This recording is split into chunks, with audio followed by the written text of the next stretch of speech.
Le soleil pour démarrer cette nouvelle émission des coulisses, des arbres, le printemps, on est à la campagne ? Pas du tout. Retournez-vous et regardez où nous sommes. Eh bien nous sommes devant cet immeuble emblématique Sésame Vital dirigé par Anthony Gomez de Carvalho. Bonjour. Bienvenue au GIE Sésame Vital. Merci de nous accueillir dans ce GIE, donc groupement d'intérêt économique, créé en quelle année ? 1993. 1993 avec un projet fou, on peut le dire ? Oui, la carte vitale et la feuille de soins électronique. C'est une première mondiale, hein ? Oui, c'est une première mondiale en termes d'innovation technologique et puis aussi un déploiement à très grande échelle, c'est-à-dire que la carte vitale a été déployée à tous les assurés français dans un délai très court. Et en plus, vous êtes très peu nombreux, combien de personnes ? Oui, alors à la création du GIE, on était une trentaine et en 98, on était 70-80. Et vous déployez la carte en 5 ans ? Oui, en 5 ans, nous avons conçu et déployé cette carte, diffusée sur l'ensemble du territoire en 18 mois, en 98-99. 2000 déménagements ? Oui, déménagement, nous arrivons dans cette tour emblématique du Mans. Évolution qui suit, c'est quoi ? Alors 2006, l'arrivée de la photo sur la carte vitale, c'est la deuxième génération de la carte vitale, la carte vitale 2. Très bien, et là on attend quelque chose de révolutionnaire, mais on aura l'occasion d'en parler tout au cours de cette émission évidemment. Quelques chiffres quand même pour donner l'ampleur de ce chantier. Oui, donc aujourd'hui la carte vitale c'est 58 millions de cartes vitales sur le terrain, chez tous les assurés sociaux français, et c'est 1,4 milliard de feuilles de soins par an. C'est colossal, et on va voir l'équipe qui sait gérer tout ça, et de main de maître j'allais dire. Allons-y. Allons-y. Avec un petit badge, c'est mieux ? Oui, pour rentrer.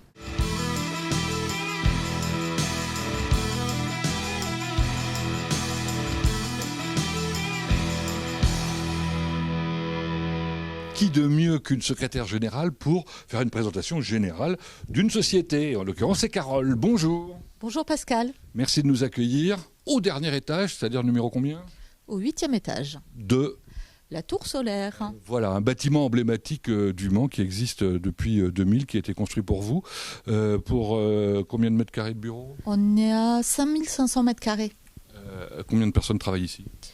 On a 250 personnes en moyenne sur le site aujourd'hui. 212 collaborateurs internes exactement. On a des CDD, on a des alternants, on a des stagiaires et on a aussi des prestataires, en moyenne une cinquantaine. Le profil, c'est quel type de fonction ? Majoritairement des ingénieurs, donc à hauteur de 87%. Ah oui, c'est plus que du majoritaire, ça, effectivement. Et majoritairement des hommes. C'est ça. Alors c'est dû un peu à la filière. C'est pas qu'on ne veuille pas recruter des femmes, mais on a la règle des 80-20 qui s'applique. Moyenne d'âge ? On est jeune, 45 ans. Malgré cela, le turnover est très faible. Oui, c'est vrai, parce qu'on a une ancienneté, on a une fidélité des collaborateurs certaine, 15 ans en moyenne. Pas de recrutement, alors on peut. Et pourtant, si, parce qu'on a augmenté nos effectifs en 2022 et on a ainsi recruté près de 25 nouveaux collaborateurs. Et pour 2023, il y en a de prévus également. On a des recrutements en cours. Si on veut être complet, on peut peut-être parler du profil un peu des gens qui travaillent ici. Ce ne sont pas que des manceaux ou des mancelles. Non, on a des gens de Tours, d'Angers, de Nantes, de Rennes et on a également un Lillois. Bon, David Ledru, avec qui j'ai rendez-vous, il est où lui ? Alors, il est à Paris aujourd'hui, mais vous allez pouvoir le retrouver en visio. Il est au salon d'Evox et donc il vous attend en visio. Ça tombe bien, ça serait plus pratique quand même. Merci Carole.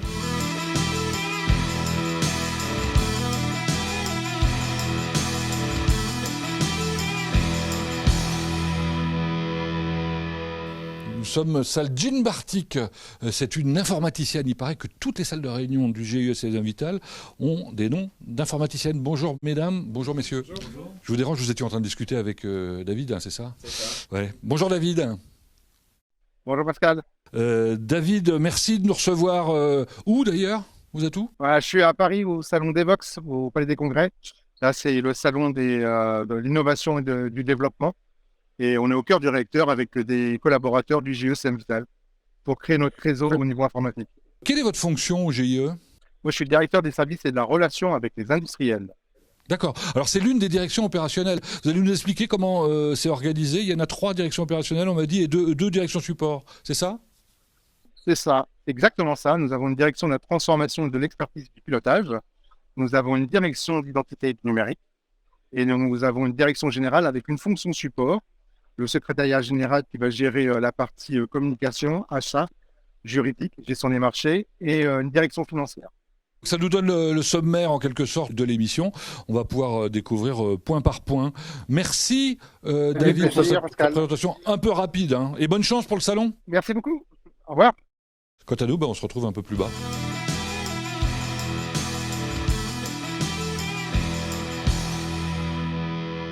Alors, les cartes vitales, est-ce qu'on les manipule ici au GIE?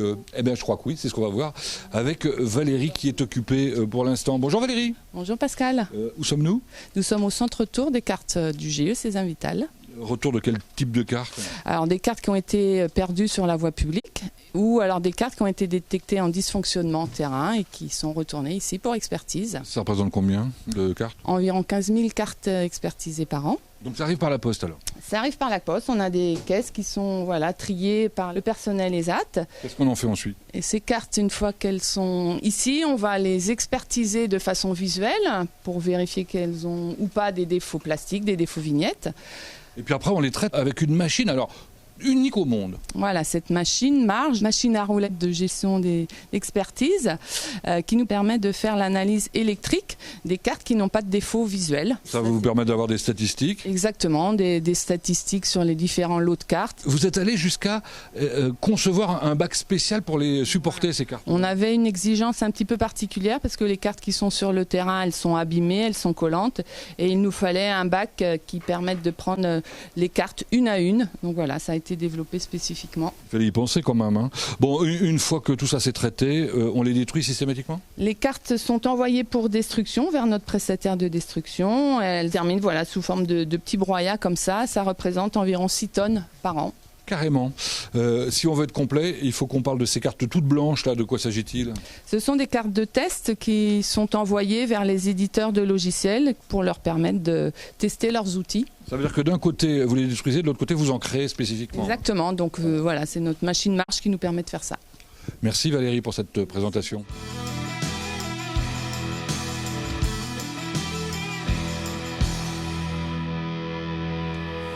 Voilà. On m'a dit que je trouverais Caroline et Margot dans le bureau du chef du DSRI. Bonjour. Bonjour. Bonjour. C'est quoi DSRI? C'est la direction qui s'occupe des services et des relations avec les industriels. Ah, très bien. Et alors, les industriels, c'est qui, ceux avec qui vous travaillez? Celle du numérique en santé. Donc, beaucoup. Voilà. On en a accompagné à peu près 1500 l'année dernière. Donc, ça peut être des éditeurs de logiciels, des plateformes de santé. Et tout ça pour développer des services de l'assurance maladie, obligatoires et complémentaires. Donc, des services liés à la facturation, situation administrative du patient ou des services à vocation médicale. Concrètement, qu'est-ce que vous faites avec eux? Alors en fait, on les accompagne déjà au développement de ces services. Donc on leur met à disposition des cahiers des charges, des packages de spécifications, on organise des groupes de travail, des événements. Et ensuite, une fois qu'ils sont autorisés, on les accompagne dans la phase de déploiement de ces services sur le terrain. Donc ça peut passer par des phases de pilote, d'expérimentation ou des phases de pré-série. Donc là, le but, c'est vraiment de tester sur une zone géographique donnée avec quelques professionnels de santé le fonctionnement de leur logiciel. Donc vous voyez un peu la complexité de la chose. Parlons de choses simples, du coup, je pense, j'ai l'impression. Mon espace santé, vous êtes effectivement un acteur de cet espace santé. Exactement, le GIE Sésame Vital travaille au niveau du catalogue de services de Mon Espace Santé. Donc une solution qui souhaite apparaître dans le catalogue de services de Mon Espace Santé doit contacter le GIE. Et nous, on les accompagne dans le référencement au sein du catalogue de services. Alors vous avez une jolie expression, vous êtes les wedding planners de ces industriels, c'est ça? Effectivement, oui. Si les éditeurs sont les mariés, les fiancés qui souhaitent se marier, le GIE Sésame Vital et le wedding planner, on va les accompagner tout au long de la préparation et puis de la cérémonie. Et donc, en l'occurrence, la cérémonie ici, c'est d'apparaître dans le catalogue des services de Mon Espace Santé. Il y en a combien qui apparaissent aujourd'hui? Une quinzaine. Il y en a d'autres en préparation, j'imagine? Exactement, oui. Et il y en a d'autres en attente. On attend avec impatience. Merci, en tout cas, mesdames, pour ces explications. Allez, on va découvrir ce qui se passe en matière d'informatique ici. Et je crois que c'est avec Fabien que j'ai rendez-vous. Bonjour. C'est ça, bonjour. C'est vous? C'est moi-même. Et vous? Clément, bonjour. Ah bah Clément, merci. Alors Fabien, qu'est-ce qui se passe ici au service informatique? Combien de personnes d'abord?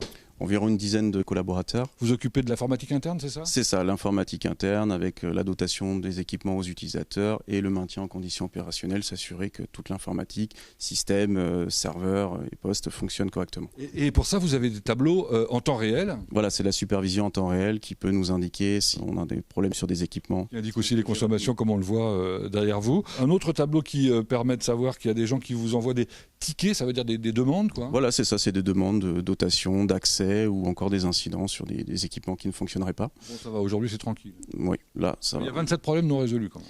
Qui sont en cours de résolution. Ça, c'est une première partie de votre activité. Vous avez une deuxième partie, je crois. Un axe plutôt sécurité qui se développe de plus en plus, notamment depuis la pandémie et les derniers événements mondiaux, où le nombre d'attaques est de plus en plus important, notamment dans le domaine de la santé. Et la troisième partie? Plutôt une partie évolution, avec la mise en place de nouveaux outils, nouveaux services, et notamment sur une partie plutôt collaborative qui s'est développée avec le télétravail. Je crois savoir que les salles de réunion sont toutes équipées de visio. C'est ça, effectivement. Aujourd'hui, il y a beaucoup de réunions hybrides avec des gens et sur site et à distance. Donc l'idée, c'est de mettre le matériel à disposition. Vous imaginez le budget que tout ça peut représenter? Et on ne parle pas du budget logiciel, évidemment. Effectivement, oui, qui est énorme. Qui est énorme. Bon. Écoutez, félicitations et bon courage. Merci. Merci Fabien. On va voir la suite. C'est de l'informatique, mais de sécurité cette fois-ci.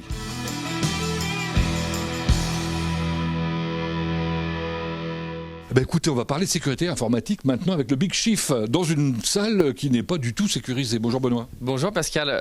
Non, puisque dans cette salle, on ne manipule pas directement d'éléments vraiment sensibles de secret. On est plutôt dans la conception ici. Bon, c'est quoi la sécurité informatique pour le GIE SSM Vital? Alors, c'est l'intégration de la sécurité finalement dans tous les services et les projets qui sont confiés au GIE, les systèmes d'information associés ainsi que les différents composants comme la carte vitale. Ça fait jouer des organismes extérieurs aussi. Oui, effectivement.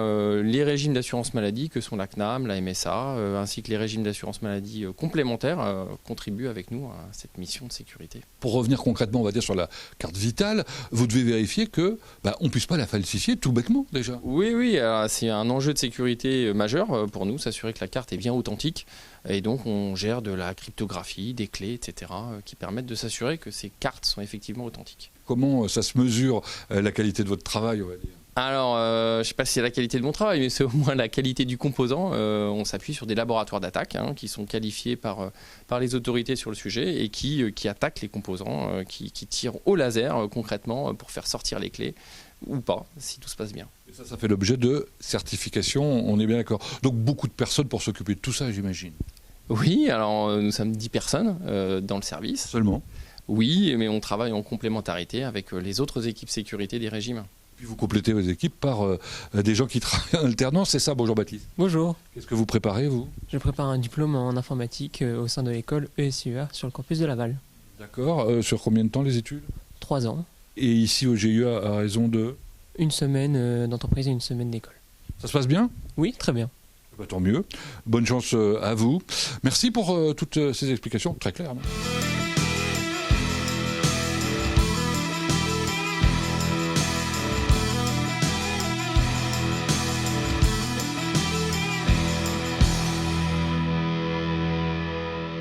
Ah, je pense que je vous ai trouvé. Vous êtes Rachel ? Oui, c'est moi. Bonjour, je suis Pascal. Bonjour Pascal. Alors Rachel, pardon de vous déranger pendant votre pause. On m'a dit que vous occupiez du domaine décisionnel. Ça veut dire quoi ? C'est le domaine qui permet en fait la prise de décision. Donc c'est tout ce qui est traitement de la donnée pour voir les dysfonctionnements et donc permettre d'agir sur le système. C'est-à-dire que vous récupérez les datas et à partir de ces datas, une fois que vous avez analysé, vous suggérez de modifier ou pas telle ou telle structure. Voilà, c'est exactement ça. On récupère toutes ces données, on les traite, on les analyse, on sort des indicateurs, des tableaux de bord. Ça nous permet de prendre les bonnes décisions. Alors vous me faites un peu peur parce que j'imagine que si on utilise par exemple la carte vitale, c'est des milliers, voire des centaines de milliers par jour de données qui vous sont fournies. Voilà, oui, on traite effectivement des milliers, voire des millions de données par jour, mais tout ça est automatisé, bien entendu. D'accord. Et elles vont où ces données ? Dans les data centers de l'assurance maladie. Alors rassurez-moi, elles sont protégées ? Tout est protégé et d'ailleurs au GIE, on n'a pas accès aux données des assurés, on a vraiment accès aux flux techniques qui nous permettent de voir si le système fonctionne. Très bien. Combien de personnes pour s'occuper de ce service? Environ une vingtaine. Ça suffit? On voudrait toujours plus, c'est sûr. Évidemment. Bonne réponse. Merci beaucoup Rachel. Allez, on va plus loin pour continuer à découvrir le GIE.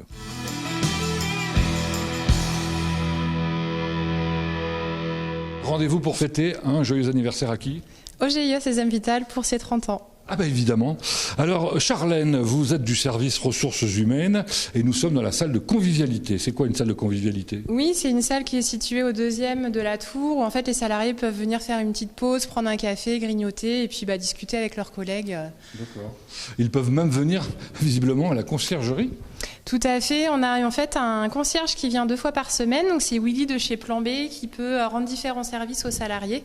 Ça peut être emmener des vêtements au pressing, aller emmener une voiture au contrôle technique. Donc voilà, l'idée c'est de pouvoir faciliter leur quotidien.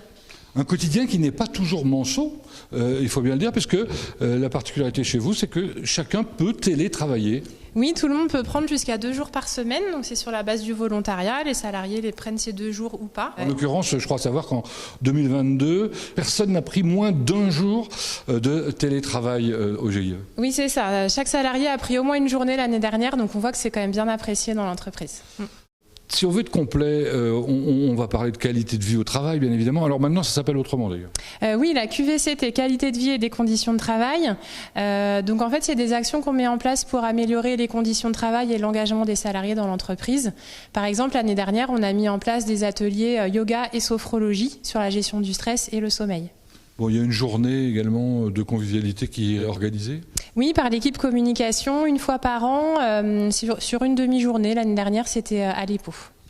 Alors, en matière de recrutement, on en a parlé avec Carole, c'est prévu encore pour cette année 2023, il y en a plusieurs. Ce dont on n'a pas parlé, par contre, c'est de formation. Et pourtant, Dieu sait si c'est important chez vous. Oui, c'est important. C'est vrai qu'on est dans le domaine informatique. Les salariés ont besoin de renouveler vraiment leurs compétences régulièrement. Donc, on attache une importance vraiment au budget formation. On consacre à peu près 3% de la masse salariale au budget formation. En effet, ça veut tout dire. Merci Charlène pour toutes ces infos, il y en avait beaucoup, elles étaient intéressantes. Allez, on va retrouver Clément maintenant.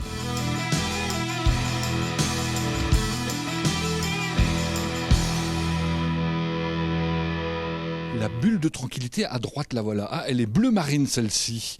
Bonjour Clément. Bonjour. Alors c'est ça, on est dans une bulle de tranquillité? Tout à fait. Ça sert à quoi? Un petit peu à s'isoler en fait, ou avoir des réunions avec des fournisseurs sans forcément déranger les gens avec qui on travaille dans notre bureau. D'accord. Voilà. Voire faire des visios éventuellement. Tout à fait. Clément, vous travaillez, je crois, au service achat? Exactement. Combien de personnes travaillent avec vous? On est 3. Ça représente quoi dans le budget? On est à peu près à 60% du budget. Voilà. Ah oui, c'est important. Et alors ce service achat, il répond à des normes particulières? Oui, la norme des marchés publics en fait, où la commande publique nous est imposée. Donc il y a une façon d'acheter bien spécifique. Vous êtes très contraint, quoi, en quelque sorte. Oui, oui. Est-ce que vous pouvez me définir un produit que d'autres n'achètent pas? On a la destruction des cartes vitales, puisqu'on parle beaucoup de production, mais en fait la fin de vie de la carte vitale, elle existe, et on a besoin d'entreprises qui répondent un petit peu à tout l'aspect destruction, recyclage des cartes. Alors, ça répond à un marché alors? Exactement. Combien de temps? On est pour 4 ans à peu près. Et là, on en est où? Là, on est en train de renouveler le marché. Ah d'accord, dépêchez-vous si vous avez envie de vous inscrire. Tout à fait. Bon. Alors, on est dans une bulle de tranquillité importante pour vous, j'imagine, à cause des photos qui sont là sur le mur. Expliquez-nous. Oui, en fait, on a un collectif qui s'appelle Bizam au sein du GIE et on s'occupe de ruches. On en a une et il y a un deuxième essai qui va arriver en début d'année. Et elle est où, cette ruche? Elle est sur le toit du GIE. D'accord. Vous récoltez combien par an? L'année dernière, on a fait 20 kilos. Waouh, c'est pas mal. Et vous en faites quoi? On s'en sert pour les réunions. Parfois, quand les fournisseurs viennent, on leur fait goûter. Et puis aussi pour les salariés. Bon, d'accord. Et pour les télés qui viennent faire des reportages? Eh bien, écoutez, volontiers, on fera goûter. Ça y est, c'est une bonne idée. Bon, merci Clément. À bientôt.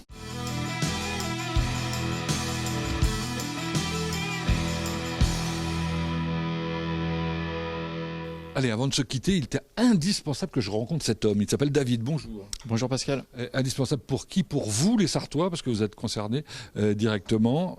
Votre fonction? Chef de projet. sur l'appli Carte Vitale. Alors c'est quoi l'appli Carte Vitale? C'est une application mobile sur son smartphone qui est en complément de la carte à puce. Et qu'est-ce qu'on y trouve? Ces données, les données de vos enfants, comme la carte Vitale. L'intérêt, c'est qu'on l'oublie rarement, son smartphone. Par contre, ce qu'on n'a pas dit, c'est qu'elle n'existe pas encore complètement. Pourtant, elle est en développement depuis longtemps. Depuis 5 ans. On a commencé par une maquette, une expérimentation à Nice et à Lyon, avec des assurés médecins et pharmaciens. Maintenant, on est sur la version finale. Vous l'avez en poche, vous, la version finale? Oui, on l'a. Tous les salariés du GIE l'ont. Et la Sarthe, tous les assurés de plus de 16 ans. Vous pourrez en bénéficier dans quelques semaines. Et pour ce faire, c'est un travail absolument gigantesque, puisque je crois, tout l'étage, c'est le combienième étage là? C'est le 4e. Ouais. On a 5 équipes, 50 personnes. Ils ne font que ça, développer cette carte. Oui, et le système d'information qui va avec. Incroyable. Ça veut dire qu'on a la V1 prochainement, mais il y aura des V2, des V3, des V4? Oui, notamment une version avec l'ajout de la mutuelle. Ah oui, toujours utile. Chez le pharmacien, ça évite de sortir le papier, etc. Et puis ça se met à jour automatiquement? Absolument, les données sont toujours à jour. Le pharmacien comme l'assuré, c'est gagnant-gagnant. Eh ben moi je dis bravo. Merci. Et puis on est impatient évidemment. Allez, merci. On va retrouver Anthony pour la conclusion.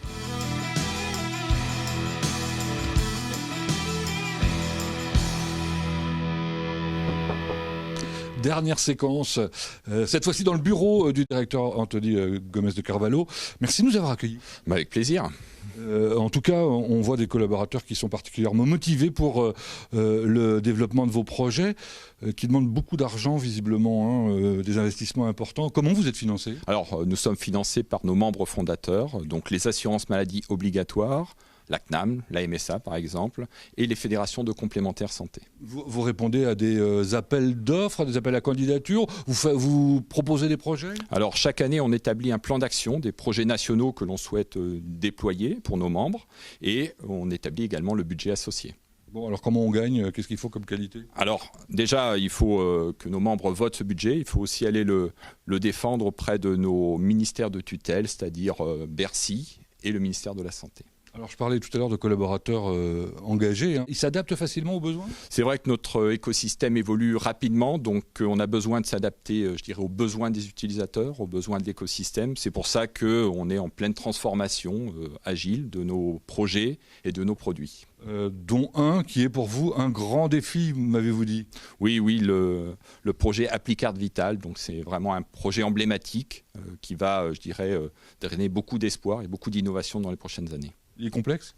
Oui, très complexe au niveau technologique, au niveau de l'ampleur du déploiement et des modifications à faire sur les systèmes d'information. Et puis ce qui est formidable pour cette émission, c'est qu'en plus les Sartois vont être les premiers à pouvoir en profiter. Oui, c'est vrai que nous sommes déjà quelques privilégiés en Sarthe et dans 8 départements de Presserie à avoir cette appli Carte Vitale. Et nous allons bientôt, dans les prochaines semaines, ouvrir au grand public, notamment en Sarthe. Merci beaucoup encore une fois. Merci de nous avoir suivis pour cette émission dans les coulisses. Bientôt, dans une autre entreprise sartoise, aussi exceptionnelle évidemment. Merci.